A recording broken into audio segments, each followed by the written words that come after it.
एक वक्त का किस्सा है। एक गांव के करीब एक जंगल में एक ऐसा जादुई दरख्त था जिससे दूध निकलता था। वो दूध एक दरिया की शक्ल में एक गार तक जाता था, मगर उस गार में ऐसा क्या था किसी को भी मालूम नहीं था। उसी गांव में बिट्टू नाम का एक लड़का अपनी फैमिली के साथ रहता था। बिट्टू एक शिकारी था और जंगल में परिंदों का शिकार करके उनका गोश्त बनाकर खाया करते थे। इस तरह उनका अच्छा गुजारा हो जाता था। अब्बू जान आज बिट्टू कुक्की का शिकार करके आए हैं। अम्मी जान उसी का गोश्त बना रही हैं। वाह वाह, कुक्की का गोश्त खाए हुए तो काफी टाइम हो गया है। आज इसके गोश्त से लुत्फानंदोज होंगे। जी अब्बू जान, आज मैं कुक्की स्पेशल आपके लिए शिकार करके आया हूँ। आपको काफी कमजोरी हो रही है, इसलिए आप ये खाएंगे तो ताकतवर हो जाएंगे। अरे बेटा, क्या तू इन्हें इस उम्र में ताकतवर चीजें खिला रहा है? इन्होंने कौन सी कबड्डी का मुकाबला लड़ना है इस उम्र में?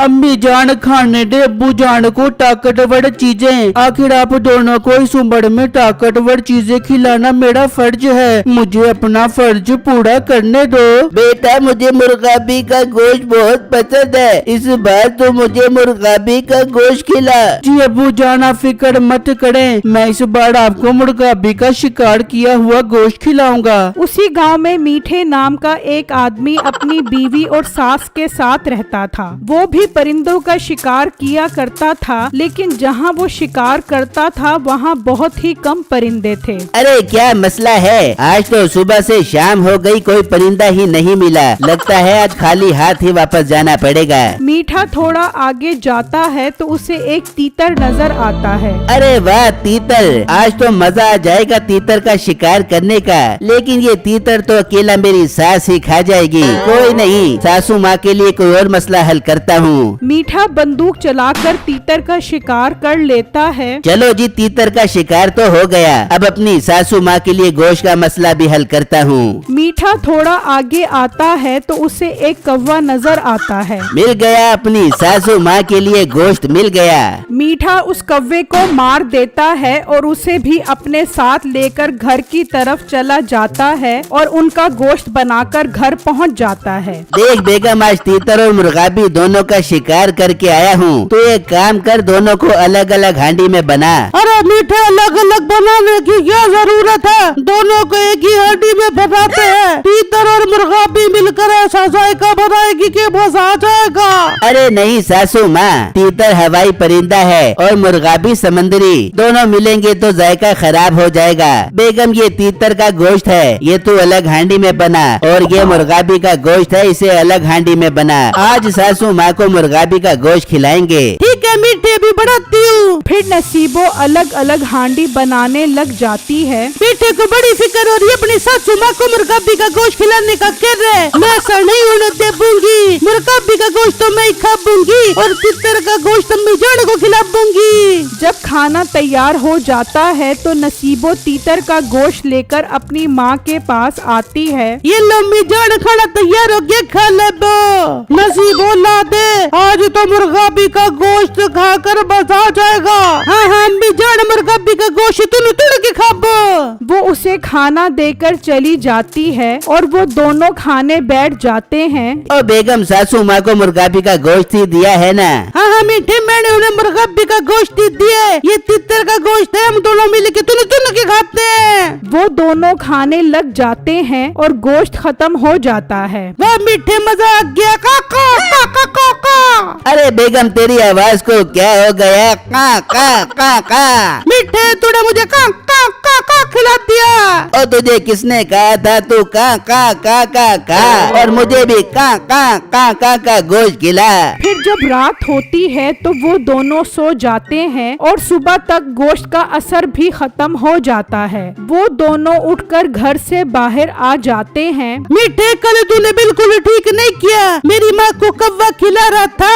अगर मैं उन्हें बता देबू तो वो तुझे मार मार के कब्बा बढ़ा देगी। अरे बेगम, सासू माँ को बताने की जरूरत नहीं नहीं है। तू फिक्र मत कर, मैं आज दूसरे जंगल में जाता हूँ और तुम्हें बत्तख का गोश्त लाकर खिलाता हूँ। ठीक है मीठे, आज बत्तख का गोश्त लेके आबियो, कब बड़ा लेके आबियो। फिर मीठा घर से निकल जाता है और दरिया के रास्ते बत्तख को ढूंढना शुरू कर देता है। वो बत्तख की तलाश में इतना आगे आ जाता है कि वो उस जादुई दूध के दरख्त तक पहुंच जाता है। अरे ये क्या, ये कैसा दरख्त है, इसमें से तो दूध निकल रहा है। मेरे तो मजे हो गए। अब तो मैं शिकार को गोली मारूंगा और यहाँ से दूध ले जाकर बाजार में बेचा करूंगा। मगर एक मिनट, ये दूध की नहर आखिर जा कहाँ रही है? मैं ऐसा करता हूँ, जाकर देखता हूँ। मीठा उस नहर की सिमत में चल पड़ता है तो देखता है कि वो नहर एक गुफा में जा रही है। अरे ये तो बहुत अजीब है, ये दूध की नहर तो गुफा में जा रही है, मगर इस गुफा के अंदर क्या है, मुझे अंदर जाकर पता लगाना पड़ेगा।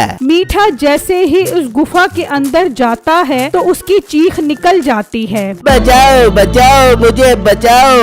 अब मीठे के साथ उस गुफा में क्या हुआ ये वो ही बता सकता है जो उस गुफा से सही सलामत बच जाए। रात हो जाती है। नसीबो और उसकी माँ मीठे का इंतजार करते करते थक जाते हैं। अरे अम्मी जान, मीठा बत्तख का शिकार करने गया था, अभी तक वापस नहीं आया।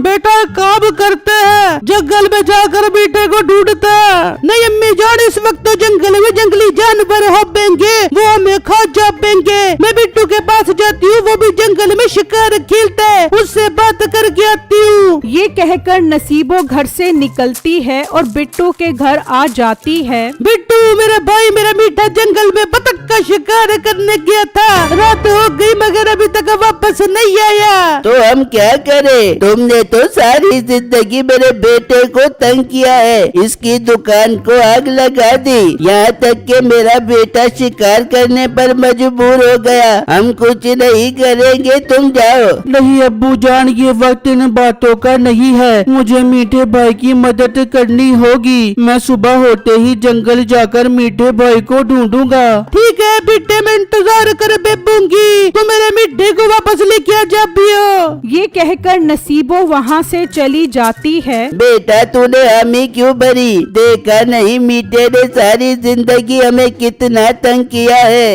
अब्बू जान कोई बात नहीं, अगर हम किसी का भला करेंगे तो अल्लाह हमारा भला करेगा। फिर जब अगला दिन निकलता है तो बिट्टू मीठे को ढूंढने के लिए निकल जाता है। वो जंगल में हर जगह मीठे को ढूंढता है लेकिन मीठा उसे कहीं नहीं मिलता। वो सफर जारी रखता है और आखिरकार वो उस जादुई दरख्त तक पहुंच जाता है। बिट्टू वो दरख्त देखकर हैरान हो जाता है। ये क्या, ये तो बहुत अजीब दरख्त है और इसमें से दूध निकल रहा है और यहाँ तो दूध की नहर भी बह रही है। बिट्टू उस नहर के सिमत में चल पड़ता है तो देखता है कि वो नहर एक गुफा में जा रही है। यार यहाँ तो एक गुफा भी है, मुझे इस गुफा के अंदर जाना चाहिए। बिट्टू कुछ सोचे समझे बगैर उस गुफा के अंदर चला जाता है तो क्या देखता है कि अंदर मीठे का सर धड़ से अलग दरख्त पर लटका हुआ होता है। बिट्टू ये देखकर डर जाता है। बिट्टू मेरे भाई मुझे बचाओ, जिनने मेरा सर धड़ से अलग करके दरख्त से बांध दिया है। मीठे भाई फिर आप जिंदा कैसे हो? बिट्टू वो जिन बहुत बड़ा जादूगर है और उसने जादू से ही मेरा सर धड़ से अलग कर दिया।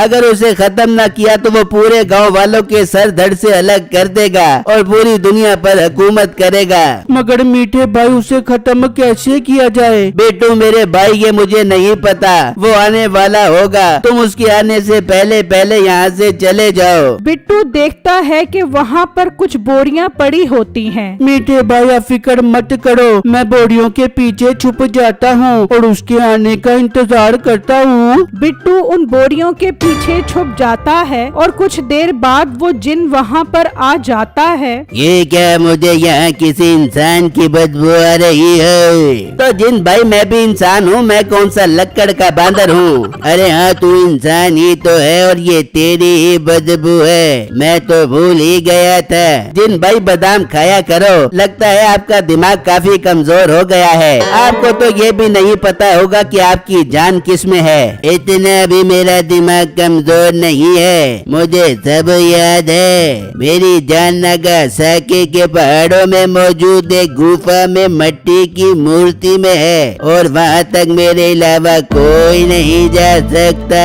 जिन भाई, अगर उस मूर्ति को जाकर किसी ने चोरी कर लिया तो आप तो मर जाओगे। नहीं नहीं, मैं ऐसा नहीं चाहता कि आपको कुछ हो। तू फिक्र न कर मेरी, अगर उसे कोई उठाकर भी ले गया तो जब तक वो उस मूर्ति को दूध की नदी में नहीं फेंकेगा उस वक्त तक मुझे कुछ नहीं होगा।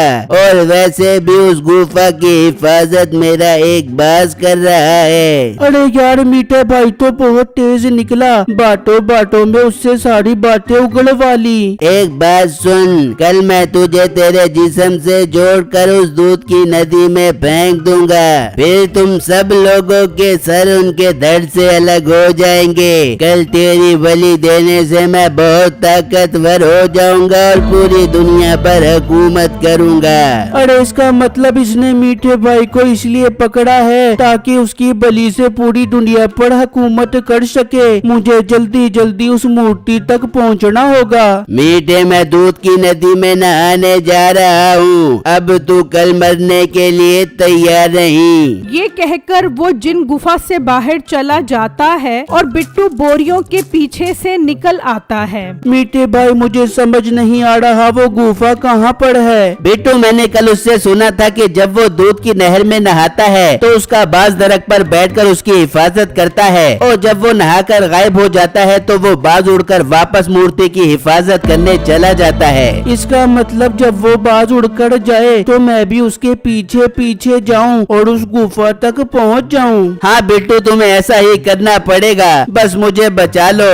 बिट्टू गुफा के पास छुपकर देखता है तो वो जिन उस दूध की नहर में नहा रहा होता है और वो बाज दरख्त पर बैठा होता है। जिन नहर से निकलकर गायब हो जाता है और वो बाज उड़ जाता है तो बिट्टू उसका पीछा करने लगता है। वो उसके पीछे जाता रहता है यहाँ तक कि उस गुफा तक पहुँच जाता है। बाज उस गुफा के अंदर चला जाता है। अच्छा, तो ये है वो गुफा। इस बात का तो मैं अभी काम तमाम करता हूँ, बहुत अपने मालिक को जाकर खबरें देता है। बिट्टू उस गुफा के अंदर चला जाता है तो वहाँ वो मूर्ति पड़ी होती है और बाज उसके ऊपर बैठा होता है। बिट्टू बंदूक से एक ही वार में उसका काम तमाम कर देता है। शुक्र है इस बात से तो जान छूटी। अब इस मूर्ति को उठाकर ले जाता हूँ और जैसे ही कल वो जिन मीठे भाई का सर जोड़ेगा इस मूर्ति को दूध की नहर में फेंक दूंगा।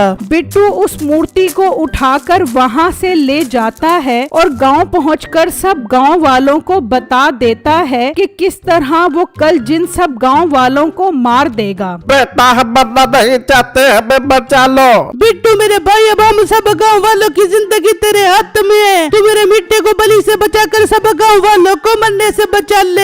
हाँ नसीबो बाजी, मैं ये मूर्ति अपनी जान पर खेल कर लेकर आया हूँ। अब कल मैं उस जिन का काम तमाम करूँगा। फिर जब अगला दिन निकलता है तो सब गांव वाले बिट्टू को दुआओं के साथ रुखसत करते हैं। बिट्टू वो मूर्ति लेकर उस गुफा के अंदर चला जाता है। शुक्र है बिट्टू, तुम मूर्ति लेकर आ गए हो, वरना आज तो मेरी और पूरे गांव वालों की मौत पक्की थी। मीठे भाई, मैं दूध की नहर के पास छुप जाता हूँ। जैसे ही वो आपको नहर में फेंकेगा मैं उससे पहले ये मूर्ति नहर में फेंक दूंगा। ठीक है बिट्टू, जाओ, वो आने वाला होगा। बिट्टू जैसे ही गुफा से बाहर जाता है वो जिन आ जाता है। चल मीठे, तैयार हो जा, आज मैं तुझे नदी में फेंक कर बहुत ताकतवर हो जाऊंगा।